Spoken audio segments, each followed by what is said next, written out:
High বন্ধুরা, art ক্লাসরুমে তোমাদের সবাইকে স্বাগতম। আজকের ভিডিও একটা ছোট্ট কুঁড়ে ঘর দিয়ে সিনারি। চলো কথা না বাড়িয়ে ভিডিওটা স্টার্ট করা যায়। প্রথমে আমরা একটা সাইড দিয়ে লাইন টানবো, তার উপর থেকে আরেকটি লাইন টানবো, পাশ থেকে আরেকটি লাইন টানবো, তার আরও একটা পাশ থেকে একই মাপে আরেকটি লাইন টানবো।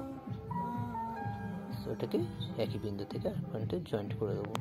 এবারে নিচ থেকে একটু সাইড করে সমান সমান লাইন টেনে দেবো।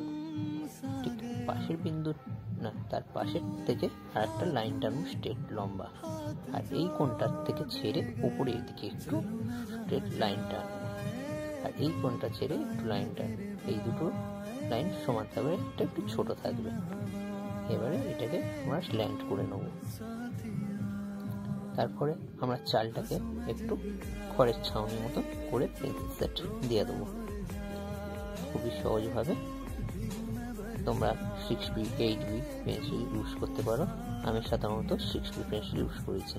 একটু সেট খুব সুন্দর যাতে লাগে খড়ের ছাউনির মতন, সেটাকে আমরা দিয়ে দেবো। সাইডে সেট দিয়ে দেবো একটু।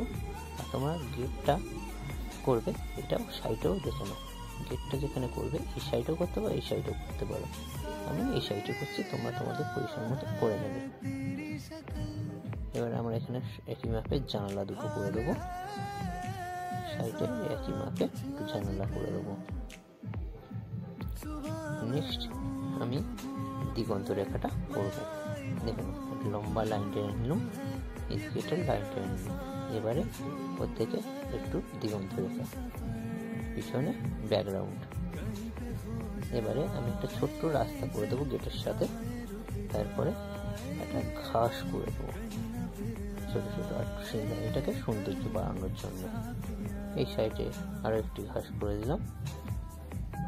অবশ্যই বন্ধুরা, ছবিটা ভালো লাগলে একটা লাইক করে দিও, আর চ্যানেলটা সাবস্ক্রাইব না করে থাকলে অবশ্যই চ্যানেলটা সাবস্ক্রাইব করে দিও। আর পরের ভিডিওটা জন্য অপেক্ষা করো, আমি খুব তাড়াতাড়ি তোমাদের সামনে আনতে চলেছি।